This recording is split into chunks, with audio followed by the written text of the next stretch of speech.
And good evening, everybody. Welcome to another edition of Going Nuclear, full blown coverage of the land. I am Ethan Greenberg, and joining me, my co host, Mike Rasinski. Mike, how are you doing this evening? Uh, Doing okay. We have the Browns and the Guardians, so I'm on opposite ends of the spectrum on how I feel about Cleveland sports right now. Absolutely. And, I got some things that, you and I have talked about that I wanted to go through here. Some things to get off my chest, but something that just came to my attention. And I want to try and do this because I think this is important. It's not so much it's kind of a sports rant wrapped up in in life rant. So bear with me here for 1 second. I'm going to try and do this. I want to show the post here that was made this evening by the Cleveland Browns. They, Okay. they said, "Happy Rosh Hashanah, Shana Tova to all who celebrate. Tonight is at sundown. We begin the Jewish holiday of Rosh Hashanah. It's the Jewish New Year. We say Shana Tova. I am not exactly being a very good Jew here. I am not. I am not at services, but the Cleveland Browns and I saw a couple other franchises posted messages of this, not just in Cleveland but elsewhere, right? And I think that it's important that they said that. That's very nice, very nice. Well, then I see this reply. First, I see this one. This is America. What does that even mean? What kind of piece of garbage are you? Then the one that really takes the cake. The NFL has Jewish ownership? I'll have to check that. Oh, so I click on this. Let's see what this fine person has to say. What doesn't? Oh, well, that's smart. They're actually Satanists. That's just my opinion. Clearly, but they own everything except the banking system in Iran, apparently. I don't know who this joker is, but this ticks me off. This is the kind of people we've got out there. And they took a nice post by the Cleveland Browns and turned it into some kind of crap. And it's just messed up. It's just messed up. So I apologize. I saw this before we came on, and I thought it was worthwhile to make mention of it. Yeah. No, I'm sorry you had to see all that. That is absolutely ridiculous. As you notice, I don't have any at whatever social media accounts or anything. I have Facebook to try to keep up Right. with some folks, but that's it because I'll be honest with you, I just got sick of everything you just showed right there is what's wrong with social media right now, especially in Absolutely. America. And I've decided to turn it all off for as much as I could in today's Right. society because of that stuff. I'm sick of it, and it is not right. It is just not right. No, it just be respectful of everybody. You can have, Hmm. I mean, like, I guess you could be respectful. You can have your opinions, but the way things are said, you're posting it publicly to take light of or just be nasty, be mean spirited, and it's just messed up. And I saw that, and as we sit here, and I know we're talking sports and such, but again, I thought it was important to bring up because it bothered me. It bothered me, so I apologize. No, not at all. I mean, those are important issues, especially when people hide behind screen names and are, too chicken to even say stuff like that. And, as a man or a woman, Right, they right, hide behind social media to do that, which is, anyways, yeah. absolutely. So, all right, I'm off that. I just wanted to share that because that caught me off guard. I was a little upset with it. But you know what else I'm sick of, Mike? Let's hear it. I am sick of the Browns and I'm sick of the blame game. All right. There is plenty of blame to go around, guys. Cut the crybaby BS. Get your crap together and fix it. I don't know how you're going to do it. You fix it. You got to make the best of the situation. We got a banged up offensive line. We've seen this team come together during COVID. Saw the team come together last season. We went through four, technically five starting quarterbacks. Accountability. Where is it? Where is it? You got to have some of that. You got it on Barry. He's missing on all kinds of draft picks. This guy doesn't know how to spot a piece of offensive talent if you stuck it in front of his face. He's terrible. He's terrible when it comes to that. Then you've got the players. They drop balls. They're missing tackles. They're not blocking. They're missing kicks, etc. The list goes on here. Stupid penalties. They have got to hold each other accountable. The coaches need to hold them accountable. Coaches, they should be ashamed of themselves for putting together what, in my opinion, appears to be a crappy game plan. If week in, week out, we've already seen it for 4 weeks thus far this season. They should be ashamed of themselves for not being able to adjust in the middle of the game. It's just bad all the way around. They better get it right, or they're going to pay the price. They're going to be facing the same kind of fate as Romeo Crennel and Phil Savage. Remember 2007? We go 10-6, and because Jim Sorgi plays for the Indianapolis Colts in the last Sunday night game of the season, we missed out on the playoffs. Yeah, we messed up the week before at Cincinnati. Derek Anderson did his best Derek Anderson, throwing picks all over the place against the Bungles. But if they're not careful, they're going to suffer the same fate that following season. By the end of the year, Phil Savage and Romeo Crennel, who had gotten extensions, were out of here. All right, we got 13 games left. I honestly don't have much hope. But this effort and this preparation, lack of accountability, not acceptable. You and I, we the fans, deserve better. And that's how I'm going to start off with the Browns. Mike, I know you've got some thoughts on this too. Yeah, so we definitely need to hit on everything you said because I agree. But let me go on my rant real quick because it kind of echoes yours. And I am sick of Deshaun Watson. The drama, the poor play, all of it. All right, so the Browns gave him the largest guaranteed contract in NFL history. Whatever, I don't care. It's no money out of my pocketbook. I don't care. Pay him or whatever. Although I do care a little bit because they did give him the largest guaranteed contract after all of his allegations, after pouting and sitting out, a year because he wasn't happy with the Texans, and that's how we reward him is with all that money. But whatever, it has nothing to do with it if you think about the football player only. Okay, but now let's look at the football player. This is a guy who ranks last in QBR over the first 4 games of the season. This is a guy that we gave up 3 first-round picks with. Oh, and let's see. Do we have problems catching the ball right now? I'm pretty sure we lead the league in drops. Guess who was drafted with the Browns pick this year? Is Brian Thomas, who's ranked 14th in the NFL with 275 receiving yards for the Jacksonville Jaguars. In fact, he had 94 yards against the Browns. He'd be kind of nice to have right now. Yeah. Oh, are we struggling in the running game with Nick Chubb out? I'd say we are, as we rank 26th in rushing. Oh, we could have had Jamar Gibbs, who's drafted in 2023 with the Browns pick. He's averaging 5.6 yards per rushing attempt and has 3 TDs this year. Oh, is the defense having trouble tackling guys? Oh, we could have had Philadelphia's Jordan Davis, who was ranked the #1 defensive tackle in the 2022 draft, who was drafted in the Browns pick. And they're all on rookie contracts too. So we'd at least have them for the next 4 years, if not longer. Instead, we're stuck with the guy who ranks dead last in quarterback play, and we're paying him too much money to bench him, so we're stuck with him. And that is who I'm sick of. Yeah, well said. Well, absolutely well said. It's really come to light how bad it is, not just the fact of what Watson is on the field and not his contract. Those draft picks, it's becoming bigger and bigger of a deal. I think we were able to kind of salvage it the past couple of years, but it's becoming quite apparent how much we missed having that first round draft pick. And then the fact that that Andrew Berry is missing on all these picks. I know, Factory of Sadness, we wouldn't have had any of them. Browns can't draft either. Yeah, we'll get to that later. Don't worry about it. Love the negativity. This is the way to start the show. I love it. You talked about Nick Chubb. He was on the practice field. Mike from the UK, thank you for tuning in. Everybody, thank you for tuning in. Don't want Nick Chubb anywhere near that field until we fixed up all that mess.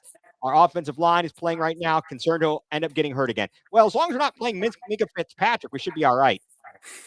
Oh yeah, still sore. Too soon. Hey-yo, hey-yo. All right. Now let's see here. So first of all, Mike, I'm going to bring in Jacob. I know we're going to talk some Browns here. We're going to talk some Guardians. Let's talk some Guardians first. Let's get on the positive thing here. A little positive vibe. So pivot to the Guards and then back to the Browns. Yeah, we got to bring ourselves up a little. Yeah, let's bring ourselves up a little.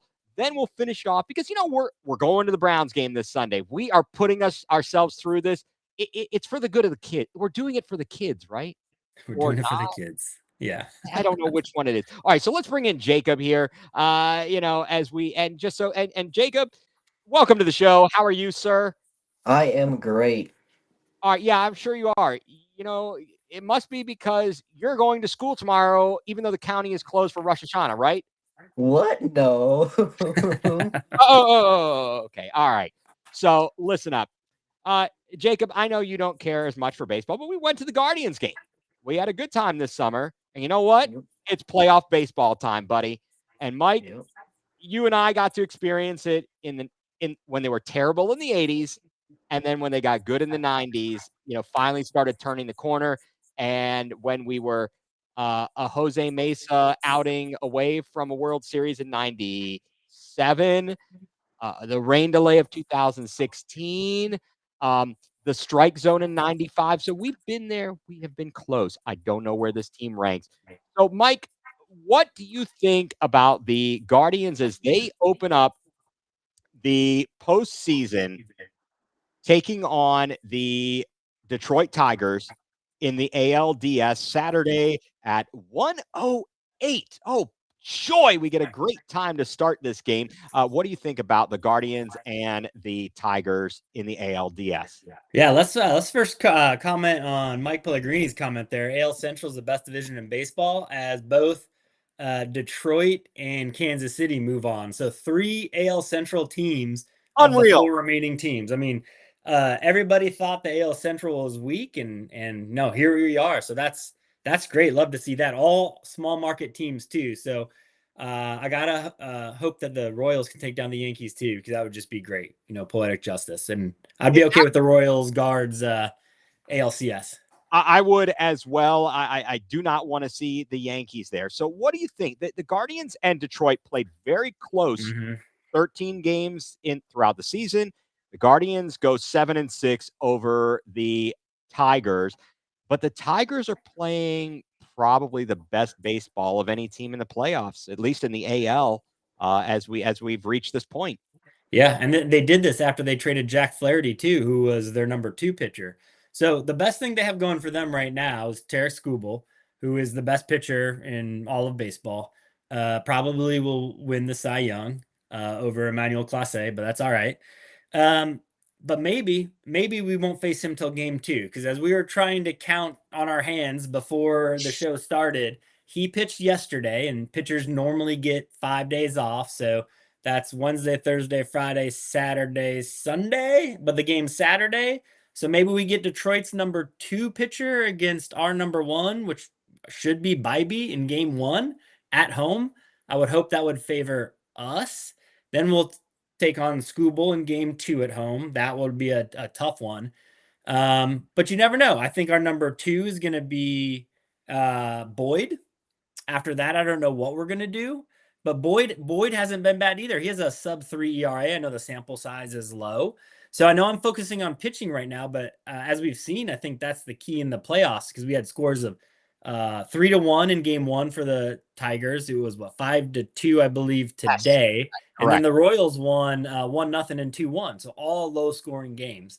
The Tigers haven't really hit at all either. So if we can have a decent outing by our starters, have them go 4, maybe 5 innings, turn it over to our bullpen, who has been historically good. I think there's only been like 2 better bullpens, 2 or 3 in the last 25 years than what the Tribe, did this year. So if we can do that and just out hit them a little bit, because we do have better hitters than they do, I think, I'm being the optimist here. I think we can pull it out. And let's not discount the fact that we have home field advantage too. And we were the best home team in the American League this year. So I think that counts for something. The one thing that has me worried, then I'll turn it over, let Jacob talk to is the youngsters we have. We have a lot of rookies and a lot of second-year players without a lot of experience. So that does worry me a little bit. I think we saw that in 2022 when we also had the youngest team in baseball. Yeah, we won the wild card series. We went up 2 games to the Yankees, and then I think the inexperience showed, and we lost the next 3. That being said, Detroit is also a very young team as well, and they haven't been to the playoffs in like, I don't know, what, 10 years or so. So Correct. they have not been playoff tested where some of our guys have. But anyways, bottom line, I think things are leaning in our favor. But Detroit's a hot team. But I think we can do it. Yeah, absolutely. Well, see, the thing, last year we saw the Texas Rangers get in, I believe, on the last day of the season, or was that the Diamondbacks that made it in by the skin of their teeth? Bottom line, they both went to the World Series as wild cards, made it in at the last possible second, and the Rangers won the World Series. So I'm going, oh no. And then furthermore, this is more so like, do I really want to have to hear it from Tiger fans? Like, as annoying as New York fans are, do I want to hear it from my division rival? I don't. Or are you happy to not see the Astros? See, yes and no. Yes and no. I mean, we don't have to hide the trash cans now. So that's a good thing. We don't have to hide the trash cans, but no, I don't. But we still have to deal with AJ Hinch. Yes, exactly, and he's a turd. But you talked about the youth, right? Is ignorance bliss? We've got a rookie manager in Stephen Vogt. Nobody expected this from the Guardians this season, and here we are. He takes over for Tito Francona, a Hall of Famer, and nothing fazed him. We had our ups, we had our downs. The second half of the season was rocky or mediocre at best. At times, our hitting was absent. We had to patch together our starting rotation after Shane Bieber goes down after his second start of the season. Tristan McKenzie then couldn't find it ever. He didn't have the surgery after last season and after last season, had to send him down. Oh, I mean, it was crazy if you think about it. If you look at it, you're like, what are we doing? How have we managed to do this? So you mentioned Tarek Skubal. Just so for folks that don't know, 18-4, a 2.39 ERA, which was second, 228 strikeouts first, and a 0.92 whip, whatever that means. And I don't know. I'm just going to throw out stats here because, well, they're listed there. I don't even know what they mean, but we're going to say it anyway. So that being said, is ignorance bliss for the Guardians? You've got our leaders in Jose Ramirez. We've got some guys who were on the team a couple years ago who can provide some of that veteran leadership. We brought back Austin Hedges, who won a World Series last year with the Rangers. How important is he going to be behind the plate with our pitching staff to guide them through? I think, like you said, if we can get 5 innings, I think if we can get 5 innings and maybe into the 6th on a couple of games, then we're in pretty good shape. That bullpen is going to have to do like it did in 2016. It's funny how this season kind of mimics the 2016 season too, where we have iffy starting pitching, but the bullpen is great, and we have some solid but not great hitting as well. And we know we have 2 guys that hit over 30 home runs on our team too. Not many teams can claim that. And that's crazy. I didn't even, I didn't even really pay that. I mean, I was watching and paying close attention, but can you believe this is the same team that like a year ago could not hit a home run to save their lives? And then you had Stephen Kwan turning into a power hitter at the top of the lineup. What's going on here? Are we in a bizarre world? So I think that the Guardians are definitely going to face a tough task because the Tigers are on a roll. I don't know if it's better or worse than playing the Astros. I think that, as Mike Pellegrini, mentioned, in his opinion, they would have been a nightmare. In his opinion, glad they're off in Cancun. I guess it's at like on TNT when they send a farewell during the NBA playoffs. Teams lose. Are they on the banana boat with Dwayne Wade and LeBron and Carmelo? Yeah. They might be. No, but Tarek Skubal in his one start against the Guardians on July 26th went 7 innings. He did give up 10 hits, but only 1 run. It was an earned run, walked 1, and struck out 6. So we shall see how many times we have to face that guy. And were we able to determine who their next man up is at this juncture, given that they just had they had arguably their top 2 in the rotation pitch yesterday and today in Houston. So I was just clicking on ESPN and it says Bybee versus undecided. Injury report does have Tarek Skubal listed as day to day. No further information on that. I'm sure it's just probably post pitching soreness. But I was looking also just at the odds. Like, Vegas somehow is insanely accurate a lot of times. So Cleveland, and you might have to help me on this one. I'm not very good with baseball odds, but they're minus 150. So I know if you're a minus, you're the favorite to win. I don't know exactly what the 150 means in baseball. Well, it means you need to bet 150 to win 100. Okay. So yeah, I don't know what percentage that means there. I don't know either. I don't Vegas, at least, if they favor the Guardians right now with the Tigers having an undecided pitcher listed. So I'll take Vegas more often than not. Hey, there we go. We'll talk about that. We'll go back to Vegas in a few minutes here because we got to talk about what happened out in the desert. That was a debacle. Yeah, we do. And just some more stats real quick. So you're talking about the home runs. The Guards had 185 this year. Detroit only had 162, and their leading home run hitter only had 24. Both teams have an identical 3.61 ERA. That counts both starters and bullpen. Right. And Detroit hit 234, and the Guards hit 238. So pretty even on the pitching and the hitting side. We've got them with on power though. So, all right, Mike from the UK, Mike Pellegrini asking, who do we hope to see in right field? That is his biggest question. What do you think, Mike? Who would you like to see in right field? Whether it be Brennan, would it possibly be John Kenzie? What do you think? Yeah, that's a great question. I think not knowing if it's a righty or a lefty, because I think it's going to be situationally dependent. Agnostic of that, I'd like to see the power hitter, Big Christmas, up there. Knowing that you have Will Brennan, who's a better average hitter, who I'd rather he could come off the bench, but so could Big Christmas if we needed a big hit too. But I think I'd rather have Big Christmas up there at first. What about you? My only concern with having Big Christmas in the lineup and playing in right field is, his defense is suspect. See, I think he's better than you think. For as big as he is, I think you've got like 1 or 2 plays stuck in your head. Just falling down, the ball goes by. I'm gonna put together a clip of John Kenzie Noel highlight plays in the field and send it to you.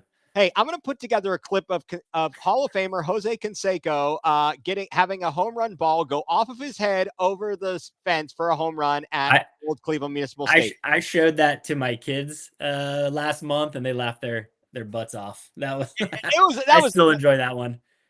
Yeah, that is amazing. All right, Michael G commenting, playoffs are about hitting. You have to go with the average. All right. So then that begs the question, Mike. Let's go to the big board here. Let's see. No, I have no idea. I wish I had some hold music here to find out.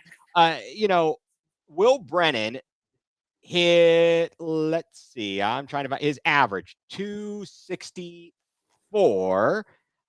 John Kenzie, 218. And then they also could put, depending upon who they put in center, Lane Thomas could be in right field. Now, his average stunk, 209.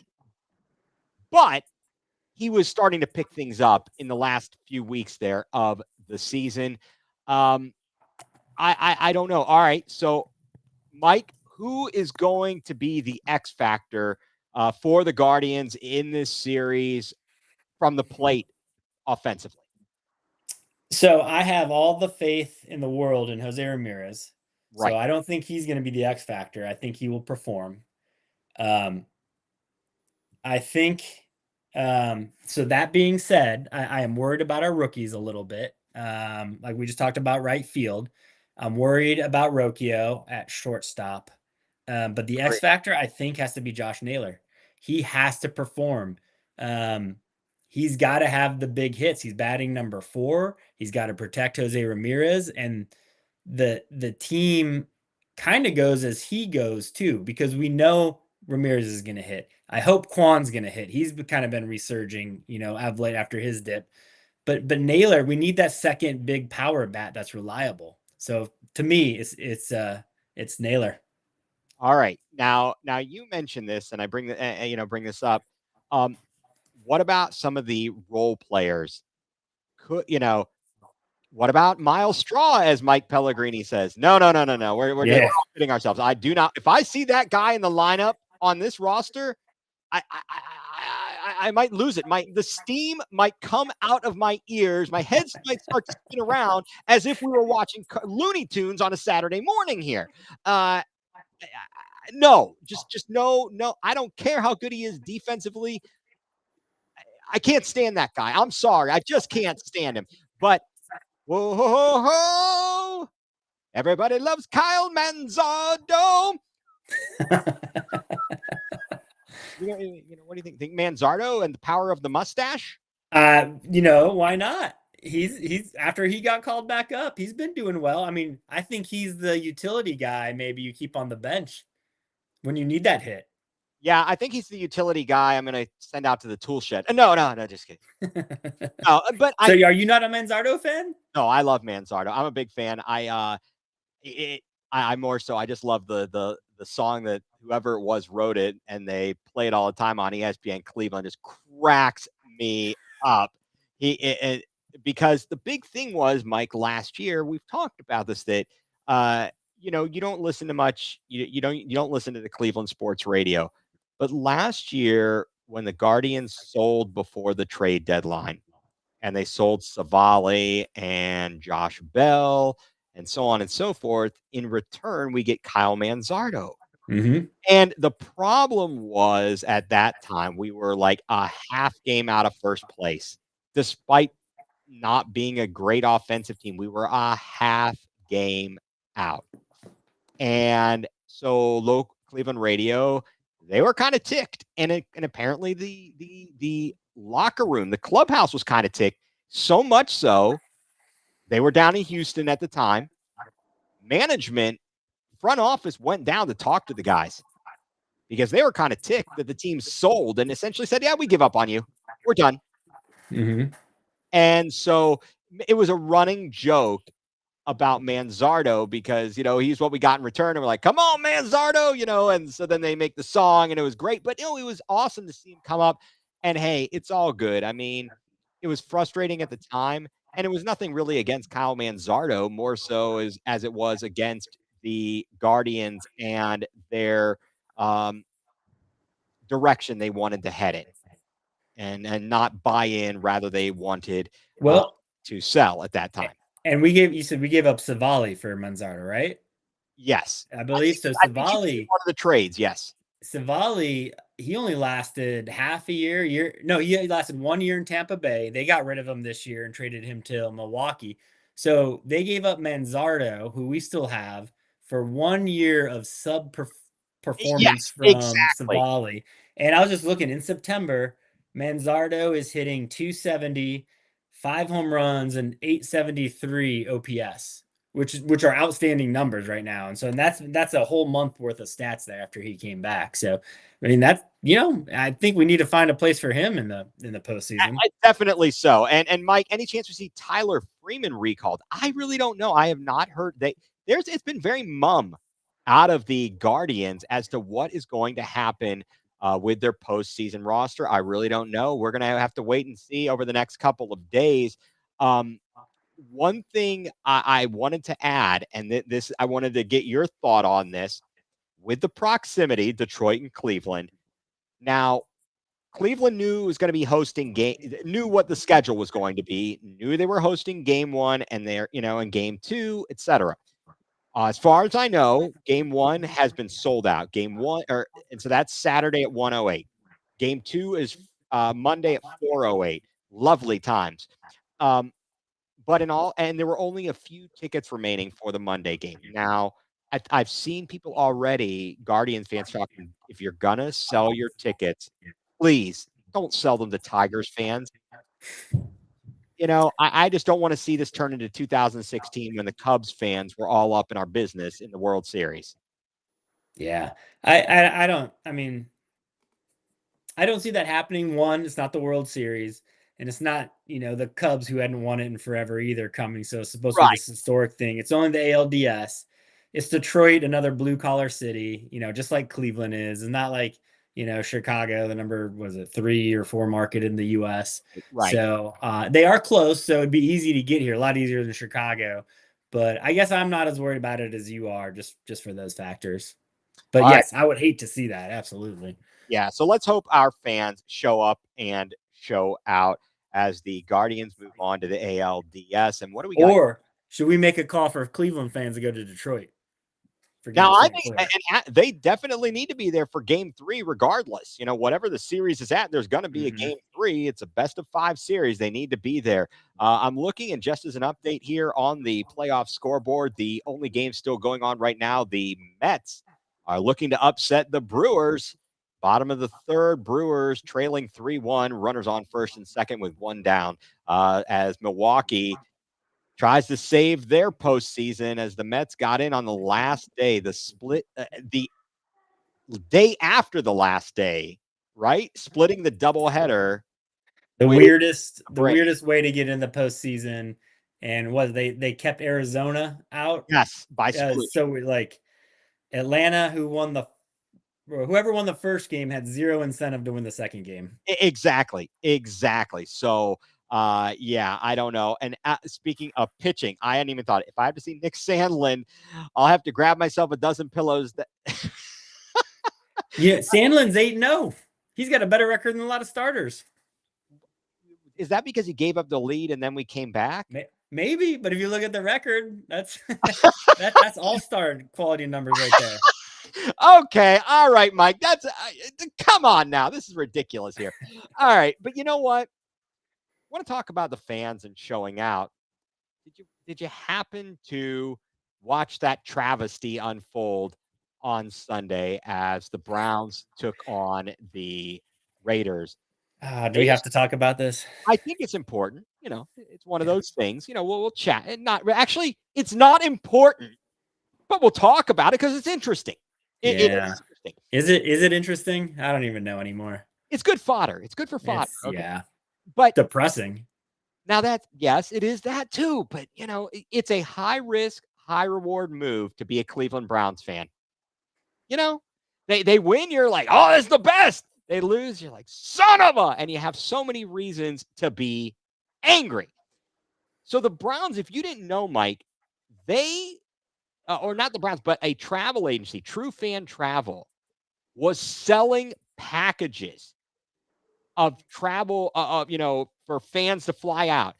ESPN Cleveland, a whole bunch of groups, they had 2 charter planes flying out there, and that place was loaded with Browns fans. The Raiders, Las Vegas doesn't care. I've heard they were talking about the baseball, and they're supposed to be getting the A's, and apparently people really don't want them. So Vegas we outnumbered them. This was a Cleveland Browns road home game. And yet the Browns, well, they never failed to disappoint when it comes to disappointment, because that, my friend, was sad. So I guess I'll go with this here. The start. We're 1-3. It's been about, as in my opinion, as disastrous a start off to the season as they could have gotten off to. The offense is abysmal. And other than the first drives of the games, which is scripted, we look terrible. We look absolutely terrible. So a couple of things here, and let me go through the stats here, just to highlight this. Mike, I'm sure you know this, or maybe this will just further enrage you as it does me when I read it. We are 31st out of 32 teams in the league in yards per game, 246.3 yards per game. 29th in passing, 151.5, and 26th in rushing, 94.8. We are averaging 16.5 points a game. 27th, we haven't even scored 20 points. And see, that 16.5 is a bit skewed because you know why? We've got a safety included there, and we've got a scoop and score in there. And so when you take those off, by my calculations, we have scored 13.5 points per game. That is not gonna do it. No new scoring tactics. Not gonna do it. Okay, not gonna do it. All right, sorry, I just went old school there. But let me talk. So one of the things that's gone on, and Mike, I loved your thoughts on this. As we are in this funk, a lot of stuff has come up about play calling duties. Well, I pulled a few clips here from the press conferences today, Stefanski and Watson, a couple from Stefanski, one from Watson. So let's take a listen here to what Coach Stefanski had to say when asked by Tony Grossi about the play calling duties. Kevin, it's pretty obvious that execution is the offensive problem, all those self-inflicted wounds. Do you see any positive in making a change in play calling? Yeah, for us right now, Tony, really our focus is just playing better. Certainly that doesn't mean players play better. It means all of us have to do a better job. So I have to do a better job. Our offense coaches have to do a better job. Our offensive players have to do a better job. But that's all of us together. So that's really where our focus is. So has it been discussed at all? That's not something we're talking about. That's not something we're talking about? Is he saying that like I'm not going to talk about it to you, or that literally he and Ken aren't going to talk about it? I'm going to play one more quote here from Watson and then kind of readdress this question of the play calling here. So here's Watson. They're talking about the scripted plays, which they're very successful on. You won't go up against him directly, but obviously a lot's been said about James Daniels and the start to his rookie campaign. Well, and I screwed that up here, so give me just a moment to get to the right clip there. All right, here. Let's get to this here as he talks about the script plays. That was obviously a question there about rookie Jaden Daniels, who we are going to be facing off against, and he's looking pretty good. So let's listen to this.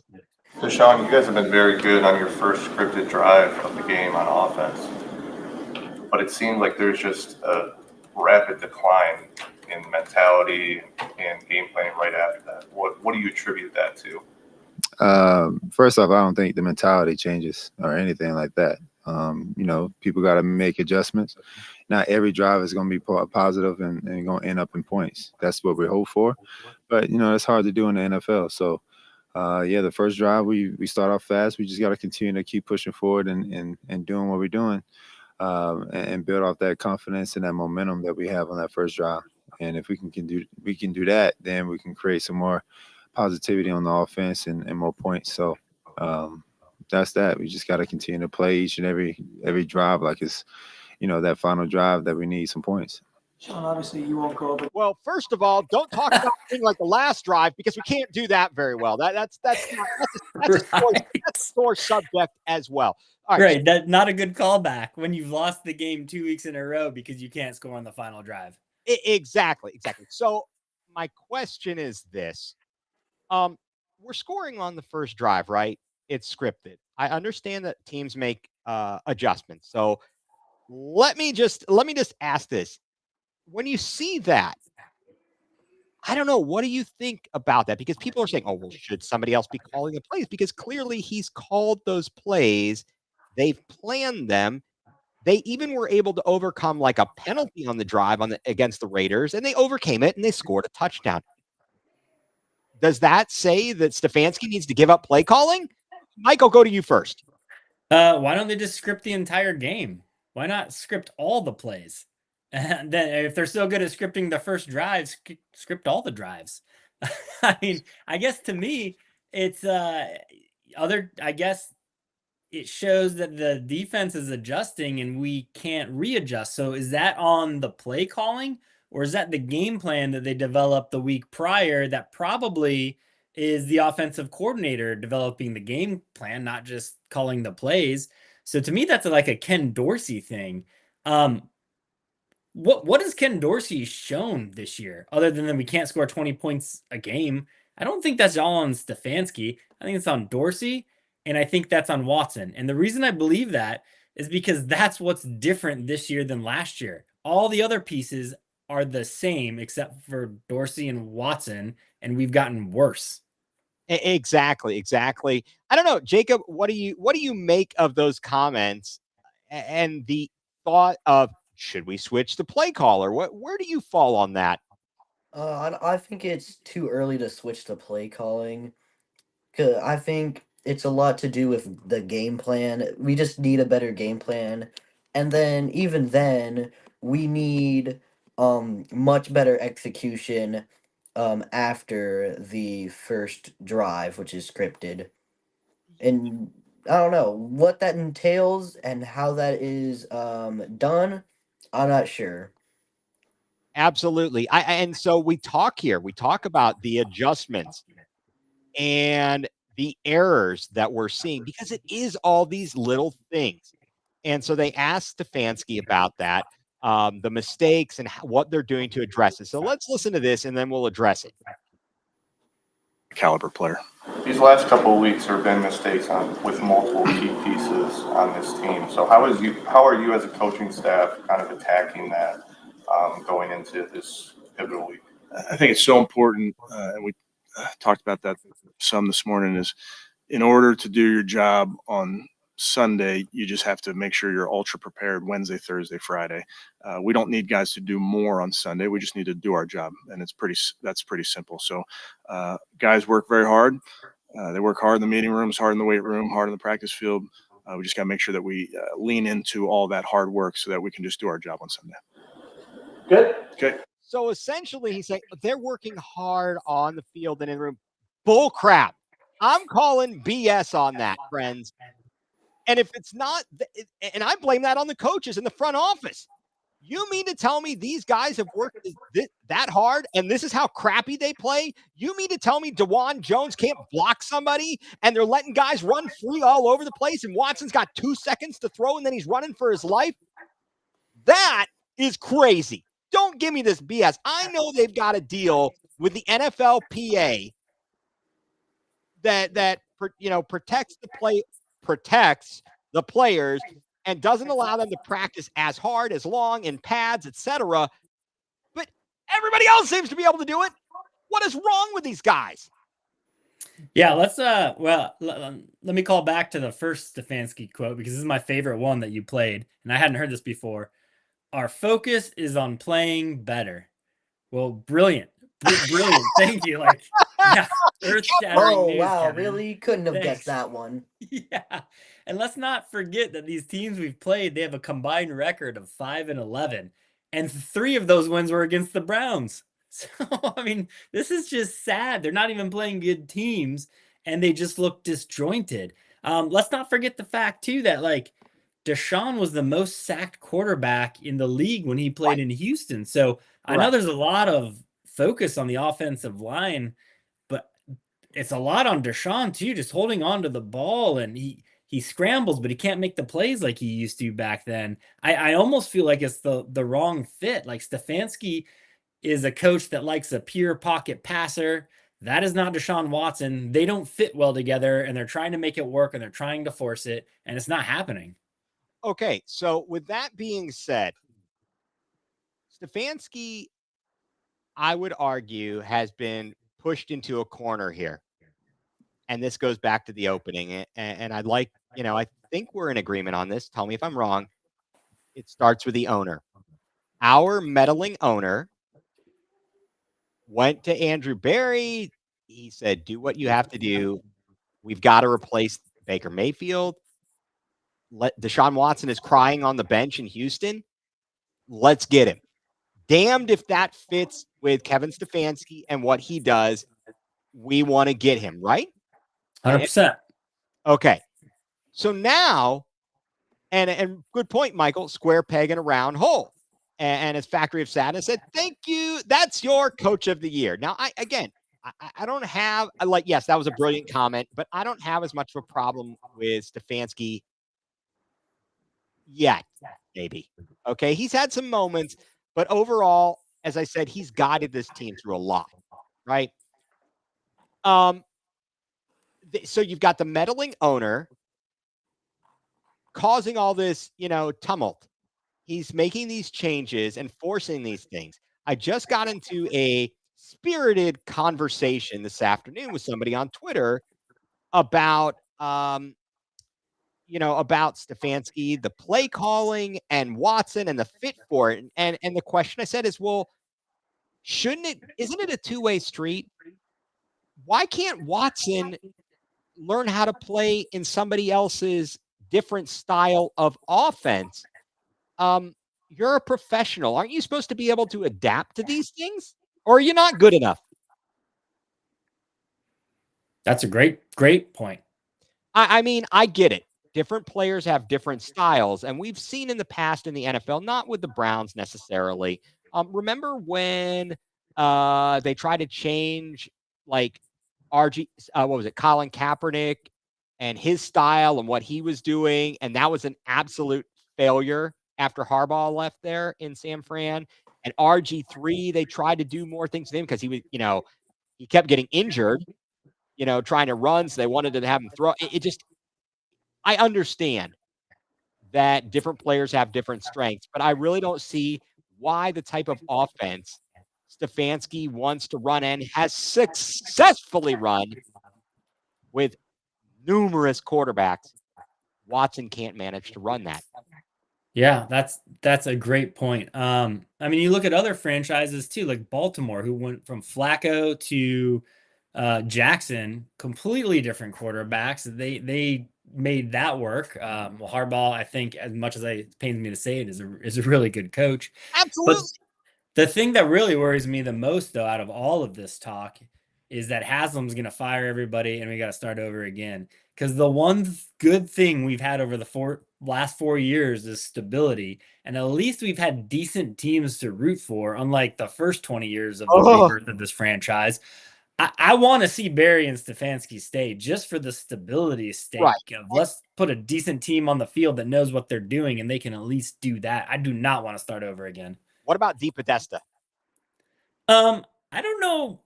I mean, what he was the Moneyball guy, right? Like they made a movie about him. How can you get rid of him? Yeah, I know. Analytics guy. Now, I will say, in theory, he was kind of right on the coach. He wanted Stefanski the first time around when we went with Freddie Kitchens. How'd that work out? Right. And we got Stefanski. So everyone's like, oh, they're lauding him. Oh, you're the best. You're the best. What a great decision here. And I've seen people say online, we need more football guys in here. Football! All right, buddy boy, I'm John Dorsey. I'm Dan Campbell, and I'm going to bite a kneecap on the way up. All right?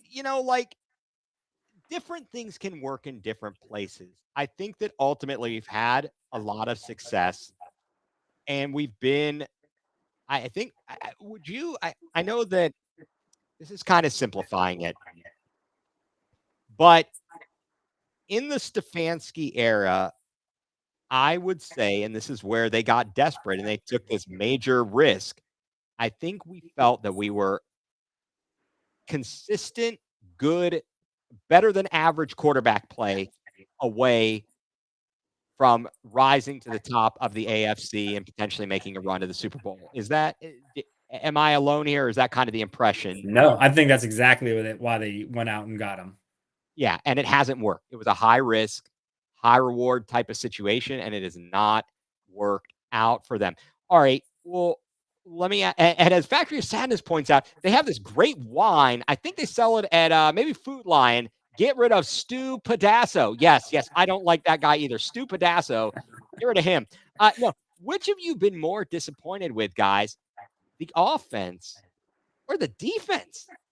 Oh, that's easy. That's easy for me. Offense, 100%. All right, Like the defense has not been playing great either, but they give you a chance to win every week. I mean, well, they haven't given, the Cowboys game, whatever. Other than that, they haven't given up more than 21 points or something. I don't have them in front of me, but it's been decent play. The offense that scored, what'd you say, 10.5 points per game or whatever, once you take off the defensive scores? Please, Like, please, 13.5. Come on. 13, that's awful. After this week, it'll probably be 10.5. Like, that's awful. I mean, by far the offense. They're just like, every time they take the field, I'm like, well, that's gonna be another 3 now, or they can't convert on third downs. It's just, yeah, it's abysmal. So the offense, easy. Okay, Jacob, I'll throw the question to you. Offense or defense, which has been more disappointing? I think it's simple, it's easy, it's the offense. But with the defense, they've been getting off to slow starts, but in the late in the third and the fourth quarter, they've been able to do what they were able to do like all game last year.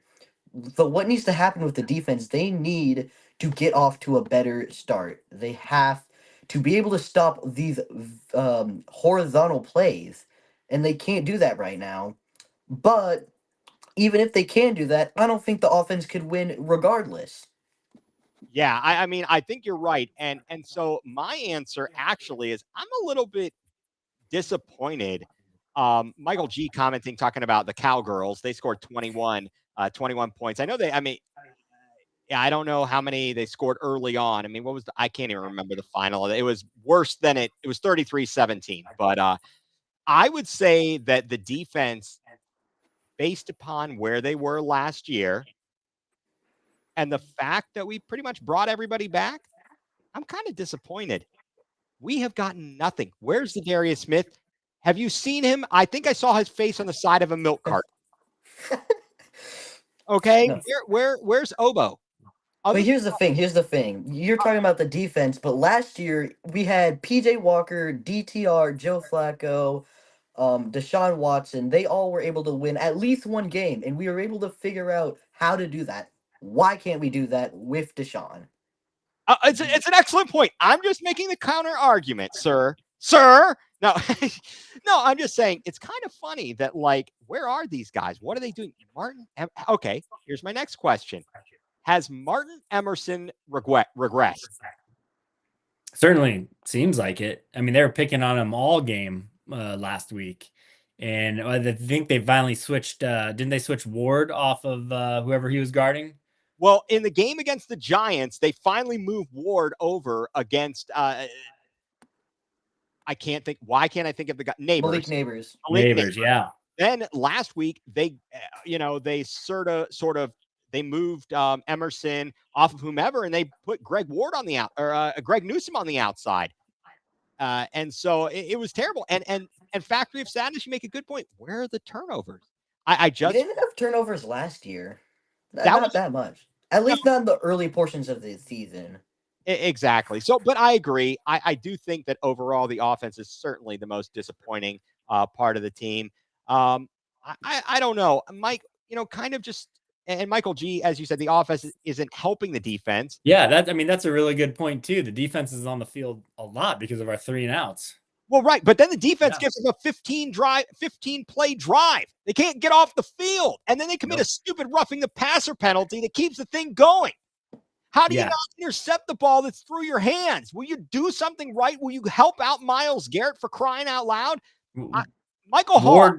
He hasn't been there. Yeah, that chucklehead, when he comes off his 5-game suspension because of his stupidity, that guy better start carrying everybody's bags to the buses, into the hotel, back onto the buses, and he better start picking up their dirty laundry. I don't care if he has to clean their jock straps. He needs to be out on the field. He needs to be busting his butt. He needs to get the pressure up the middle. Okay, we got a bunch of old farts out there. We got a bunch of old farts on 1-year rentals. Shelby Harris, Mo Hurst, Dalvin Tomlinson, Zadarius, all these old farts. Come on. Quentin Jefferson. Exactly. There you go. Where's that clown? I'm tired of this. So, you brought up some good points. I want to ask you about it, Mike. You said the definition of insanity, and it doesn't look like that's what they're doing so far this season. Doing the same thing over and over and expecting different results. Yeah.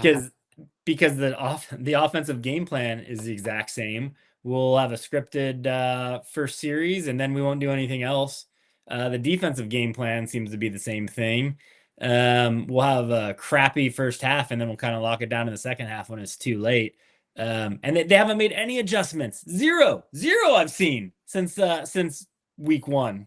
It's the same jet sweeps, the same screens, same everything that's getting the defense, and then it's the same stupidity with the offense. You can't convert a third down to save their butts. Yeah, it's ridiculous how they have figured out Jim Schwartz's defense. Are we just executing his plays terribly? I can't even figure it out. What is going on? But you know what? You did some research. Tell us what your findings were about former offensive coordinator Alex Van Pelt. Yeah, so I was wondering, like, is it Dorsey or Van Pelt? So how's he doing? I forgot where he went, so I had to look it up. He's offensive coordinator of the New England Patriots, and the Patriots happen to be the one worse offensive team than the Browns. So, like you said, on total yards, the Browns were 31st. Well, the 32nd team is the Patriots. That being said, they don't have the talent that the Browns have. Right. But so I don't know. Like, I don't have the answer. If Van Pelt would have had like the number 10 offense in the league, it'd be like, well, we made a horrible mistake changing the offense. But he doesn't seem to be doing too well either. So I don't know what it is. Yeah, it's kind of crazy. This whole thing, it's been a debacle, and you've got to have a meeting of the minds. These guys have got to get together. You start all the way at the top. You start with the draft picks. You look at the personnel. You talk about what they're doing during the week to get ready. You're talking about what they did to get ready in the preseason. They didn't play anybody. They made a fatal error because they wanted to get to the they wanted to get to the start of the season healthy, and ultimately it failed them because they got there relatively healthy other than Conklin and Wills, and now everybody's banged up and we're not prepared. So we played the first 4 games. Maybe we can call that kind of a preseason, and it shows. And we look like a team that hasn't played enough together and had enough live game reps, especially when you're changing up the offense. Factory status, typical Browns third down play calling, 3rd and 7, run a 4-yard pass. All right. Hey, you know what? Maybe that was the guy who was open. Okay, I don't know. And then Dorsey is a joke. Michael G, thank you. Yeah, I'm kind of there with you. I like it though when he and I don't know about the Jerry Judy quotes. Mike, you bring up a good point. I want to get to that. I kind of like when Dorsey is smashing a tablet in the press box. That was fun. And when he's not coaching for us either. That's also good. That's the other thing. Now the Jerry Judy quotes. Let's go into that just very briefly here. First of all, I want to go to a couple things. One, as our matchup this week, the Commanders are 3-1, first place in the NFC least, but they're not exactly the least this year. They're pretty good. They lose to Tampa, but Tampa is playing on fire, and we won't talk about that team. And then last week they demolished Arizona 42-14, although I don't think that highly of Arizona. Jaden Daniels, a rookie, 4 games, 82.1% completions, only 3 touchdowns, but only 1 pick. He's the second leading rusher on the team, 218 yards. He's kind of rushing in spots. When things break down, he'll make a play. Brian Robinson averaging about 77 yards a game, 3 touchdowns, no fumbles. And then they also have Austin Eckler, who's coming out of like concussion protocol, and I think I heard he's expected to play, and he's killed the Browns before. We've seen that a few times. Terry McLaurin and Zach Ertz, both very good and formidable receiver tight ends that we're going to have to deal with. The offense of the Commanders, they are 6th in yards per game, 382.3. In passing, they are 12th at 213, averaging 169.3 yards per game on the ground is 3rd, and they are third in scoring, 30.3 points per game. We've got our work cut out for us, guys. And I don't know what they're going to be able to dial up with to handle this. Are they going? Don't do well against mobile quarterbacks. I'm just not so sure about this. So to Mike's talking point, Mike Pellegrini, he asked about the Jerry Jeudy quote. Did you guys see this? I have not. Okay. Nope. So earlier in the week, I believe this is on Monday, Jerry Jeudy says something to the effect of, I'm not quite as up to speed as in as good of a conditioning as I should be. I got tired at points, during the game. So a lot of people ran with that, and no pun intended, because he was saying, yeah, I'm going to get out. I need to start doing some additional running so that game time, I'm not feeling the fatigue. A lot of people went crazy with that.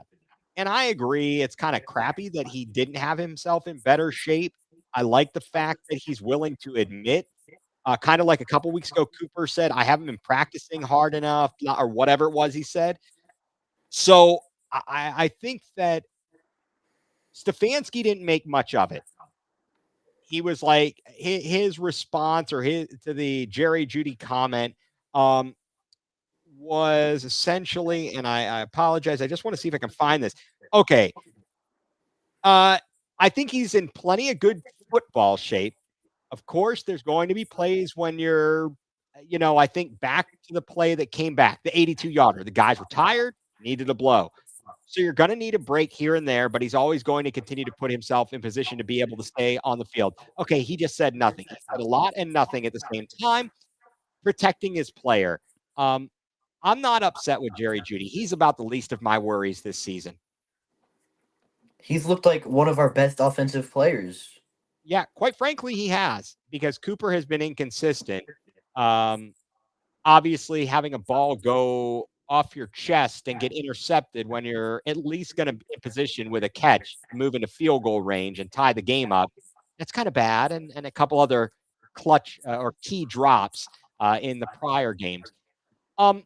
So I've seen a lot of things on social media, and I'll try and make this quick. And as we get to our game predictions and what has us going nuCLEar here. And L might be very well becoming. I saw we don't have enough talent. Are you kidding me? We don't have enough talent? That is the dumbest thing I've ever heard. That is lame. Forget about it. We got plenty of talent, okay? This is poor execution. This is poor planning. That's a crap argument. I already went to the not enough football guys.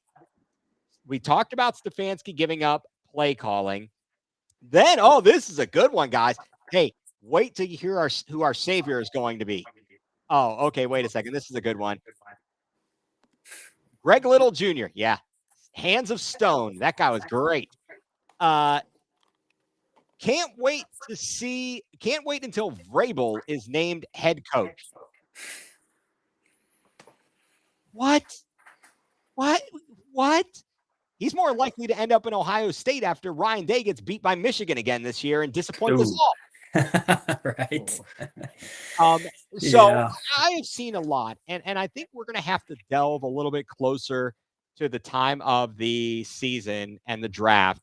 We'll have to really talk about Andrew Berry and his, what I would say are below average drafts, and certainly way below average when it comes to identifying offensive talent.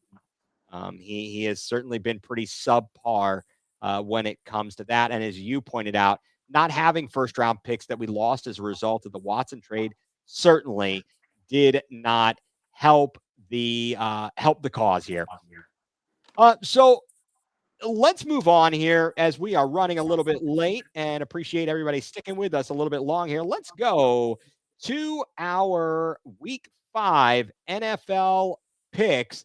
And Mike, I think I was telling you, I looked at the results of our picks from the prior weeks. In week 3, I went 7-9. Jacob, you win the crown at 9-7. Mike, you went 6-10. Standard. It's all right though, but you redeemed yourself in week 4. In week 4, Jacob, you and I, 10-6. Mike, you get the crown. You get the win. You are the winner. You are the best. We are the worst. You are 11-5. Only time this year. Oh, come on, man. I got faith in you, buddy. I got faith in you here. Okay. So we will go to the picks here momentarily.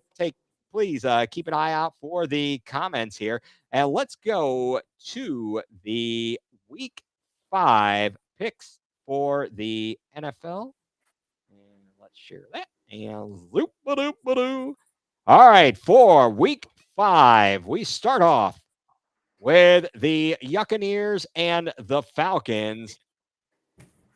I went out on a ledge here. You guys both went Falcons, and both went Buccaneers. I went with the Falcons. So I'm just going to give my reasoning here. I don't know. I don't like Baker Mayfield, and I don't trust them to do well in Atlanta. Well, because we are Browns fans, Baker Mayfield's going to go off and have a great game. Probably, only to make things worse for us. Yes. All right, next up, the Jets and the Vikings. And I heard someone do a parody song. It said the Jets are a dumpster fire, and that was very good. I like that. Tough loss last week in the rain to Denver. We all have the Vikings, and I'm sticking to it. I feel like the Vikings, are they for real at 4-0, guys? Sam Darnold, here we go. I don't know, Jacob, do you think Sam Darnold is for real, or is he going to turn into a pumpkin? I think Sam Darnold, if he really, really wants to, he can. Turn into a pumpkin? Or be good? Yes. Oh, so you can try to turn into a pumpkin. Oh, well, that's not good for Vikings then. That is not good. No, I think Kevin O'Connell is doing a heck of a job there in Minnesota. Moving on, the Bears and the Panthers. What? None of us have faith in Andy Dalton? He did win a game. He beat the Raiders. We couldn't beat them. So. Oh God! And they had the worst rushing offense in the league, and they sliced and diced us. It all comes back to the Browns being horrible. Yes, and terrible, and that goes a lot. That goes deep. Next up, Ravens over Bengals. We all went Ravens. I could see the Bengals winning here. They've played them pretty well. Would anybody be surprised if the Bengals were able to take this one from the Ravens? No, and it's a home game for them too. Which always helps in the NFL. Well, they got the skyline. Unless you're the Browns, right? They got the skyline chili.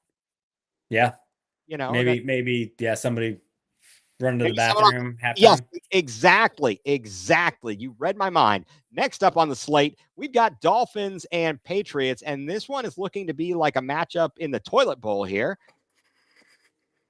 Mike, you went with the Dolphins. You have some faith in Snoop Huntley? Yeah, only because I looked up Alex Van Pelt's offensive record, and he's 32-32. That's the only reason. So I don't have any faith in him either. Yeah, I'm not feeling very confident in this pick. But the Dolphins looked horrific. They looked horrific on Monday night. It was pretty bad there. Next up, okay, Browns and Commanders. All right, I'm the only one who's brave here and not willing to go with my heart. So it's supposed to be like 81 degrees here in DC on Sunday. Okay. Watson's going to get a cramp. He's not used to the heat. He's going down. Winston's coming in, and he's going to win us the game. Will he be eating crab legs on the sideline? Hopefully. Okay. Hopefully, yes. Good callback. Yes. Hopefully he paid for him this time. Yes, that would be good. And hopefully he's not standing up on a lunch table telling stories or whatever he did at Florida State. Now, so I'm going against the Browns just because, well, the Browns at this point is the Browns. But Jacob, you haven't been jaded for as long as we have. What makes you think the Browns can pull this one out? I've never seen the Browns lose in person. Their good luck charm. They will win because I will be in attendance. You better knock on some wood. I love it, buddy. I love it. I wasn't going to say anything, and I'm going to hold another stat that I will not say reveal, but I think might be a positive for the Browns. I will not say it, though, because I will jinx us if I say it. All right, next up, we got Colts and Jaguars. The Jaguars at 0-4. Yeah, I don't know, guys. So all of us went Colts here. When is Doug Peterson getting fired? Yeah, aren't That's they what I'm like 0 wondering. and 7, 0 and 8 going back to last year, the end of last season? Even worse than that, I think. Yeah. I think they should just move on from Lawrence. They should move on from Doug Peterson. They should move on from everyone. Maybe we could get Lawrence. You know, I think No. you know what? I think in a different system, he could be very good. Maybe they'd swap us. You think they take one crappy contract for another? I'm in. All right, that's good. You know, I'd rather take Bryce Young off the Panthers. Are you serious? Are you? No way. That turd. No way. Forget it. We're not going to have that kind of war. We'll have a civil war up in this house here. All right. Next up, we got Bills, who got their butts beaten by the Ravens. They got humbled. The Iron Sheik humbled them a little bit. They take on the Texans. And Jacob, you went oppo here. What gives you faith that the Bills are going to bounce back and take care of business against the Texans? I think Josh Allen will have a much better game. All right. Well, fair enough. You have no faith in the Texans and CJ Stroud. I'm very disappointed in you. Thank you. That's it. Next up, guys, let's go. The Broncos and the Raiders. We're all going Broncos here. Mike, I know you did it because of your father-in-law. No, but seriously, Broncos they've managed to win a couple games. They're better than the Browns in the record column, the win-loss column. What gives you faith in the Broncos against the Raiders? Really, this is like a coin flip. Nothing gives me faith in this game except that the Broncos won a 9-7 game last weekend. So why can't they do that again? Something like that. Yeah, 10-9 game. I don't know. It was an awful game, and this will be another awful game. It ought to be. The Raiders, it gets worse and worse as the days have gone by when you see the dysfunction in Las Vegas and the fact that they didn't even have their top playmakers on the field. The fact that the Browns didn't win that game. It just looks worse and worse with Devontae Adams now saying, I'd like a trade. Yep. What a diva. All right. San Francisco and Arizona, we're all going Niners. I think that's a pretty solid pick there. Although the Niners are at 2-2, they still don't have CMC. I think they take care of business against the Cardinals. Next up, we've got Packers and Rams. All right, you guys went Green Bay here, a bounce back. I took them last week against the Vikings, and they really looked bad. So I went with the Rams, and I'm going with the Rams if I recall correctly here. My brain is not working. I think this game is in LA. So for that reason, I have faith in Sean McVay and Matt Stafford. I think they'll get one over LaFleur and the Packers. Next up, the Giants and the Seahawks. We're all going Seahawks. Everybody got faith in Geno Smith here? Yeah, and the Giants are horrible, except when they play the Browns. Oh, yeah, I forgot. Danny, 2 nickels. Danny, 5 pennies and a nickel. Danny, give me my money back, you rip-off artist. All right, next up, let's go here. We got Steelers and Cowboys. We've all gone Cowboys. I don't care if I thought the Steelers would win. I'd still pick the Cowboys. Guys, do we have faith that the Cowboys can make Justin Fields look like Justin Fields? Yeah, they're a better team, than they've shown on the record book, and I think it's gonna show here. Yeah, I mean, I think the Cowboys are better than the Colts, and the Colts beat the Steelers. So I like that. I like the logic. We're going to send you to logic class. All right, and last up, we've got the Saints and the Chiefs. Chiefs undefeated, and we're all calling for Swifty Nation with the victory. Yeah, I don't think that's a hard one to call there. The Saints have kind of come back down to earth. They were hot the first 2 weeks. They beat the snot out of the Cowboys in week 2, and now they're kind of meh, and they blew that game to the Falcons. How are you going to – that was horrible. with letting up no offensive touchdowns and still losing. Yeah, absolutely pitiful. They lose. The Saints did. So those are our picks for week number 5. And I'd like to say with that, Mike, why don't you tell everybody what has you going nuclear this week? Um, I think I'll go with really more of a disappointment, and that is how the Guardians had their last game canceled and denied Jose Ramirez a chance of being the seventh only 40-40 player in MLB history. He was on a streak. He had the possibility. It would have been a fun game to watch, and it got rained out. And because the game didn't matter and all the seedings were already established for those two teams, it was just canceled. So he sits at 40 home run, or was it 41 steals, 39 home runs, and 39 doubles. So he could have been a 40-40-40 player, but now we'll never know. Yeah, that is a bummer. And you know what? I wanted to go back because I had forgotten about this. Mike, we had an on second thought here. I'll just add mine. I know you had a good one, and I think it's a good point here. Something that we talked about as we were going through the picks. My on second thought here. On second thought, maybe the Browns shouldn't have let Bill Callahan leave. They should have held him hostage. They should have held him hostage because Andy Dickerson stinks. If there's going to be one guy that's going to get fired first, it's that guy. Andy Dickerson, adios, amigo. You stink. Your players are regressing under you. Bye. Amen to that. And so with that, I ask you, because I really like what you pulled here. You're on second thought. Yeah, so after doing that rant about Deshaun Watson and how much money we paid him, I want to I wonder how all the other quarterbacks are doing. They got paid all this money. So on second thought, maybe these teams should not have paid all these quarterbacks all this money because none of the top 5 paid quarterbacks this year have a winning record. Got Dak Prescott making $60 million a year. He's 2-2. Jordan Love, $55 million a year, 2-2. Trevor Lawrence, $55 million a year, 0-4. Joe Burrow, $55 million a year, 1-3.